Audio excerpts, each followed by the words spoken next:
Alors, je dirais le mot crise est adapté. On est sur une crise globale de la manière de fabriquer la ville, mais aussi de la manière de l'habiter. C'est-à-dire que la crise, elle ne concerne pas que les pouvoirs publics ou les acteurs privés qui font la ville, mais aussi les gens qui souhaitent y vivre. Et donc, comment on peut l'expliquer? Il y a évidemment plusieurs facteurs qui s'inscrivent dans le temps long. C'est-à-dire qu'on a des effets conjoncturels, aujourd'hui ils sont indéniables. La hausse des taux, la hausse du coût des matériaux et la complexité de l'acte de construire, parce que la législation avance pour protéger nos sociétés face au dérèglement climatique, et donc ça fait une impression de couche contraignante qui s'accumule. En réalité, aujourd'hui c'est la contrainte, demain c'est l'opportunité de ne pas vivre mal, donc on en a besoin. Par contre, ça arrive à un moment où c'est pas simple, donc c'est pas là que les acteurs sont les plus agiles pour s'adapter. Il faut aussi reconnaître que cette crise, elle explose maintenant, mais les ferments sont beaucoup plus anciens déjà.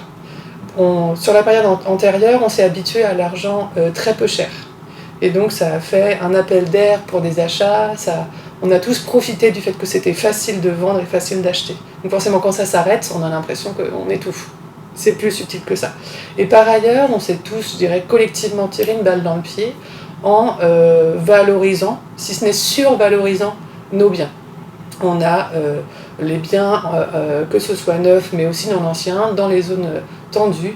Ils ont pris progressivement 10, 20, 30, 40% d'augmentation du coût, sans que leur qualité formelle, objective, change. Donc ça veut dire que c'est une petite bulle spéculative qui n'a pas dit son nom et qui va pas qu'on va avoir du mal à dégonfler, puisque une fois que individuellement, j'entends surtout au niveau des personnes, on s'est habitué à donner une valeur à un bien, notamment celui où on a vécu, auquel on s'attache sentimentalement, accepter que de le revendre moins cher, c'est incompréhensible. Alors qu'on va avoir un enjeu à remettre de la fluidité, et donc il va falloir construire autre chose, autrement, et à un coût différent, pour que collectivement on puisse avoir accès au logement là où on en a besoin.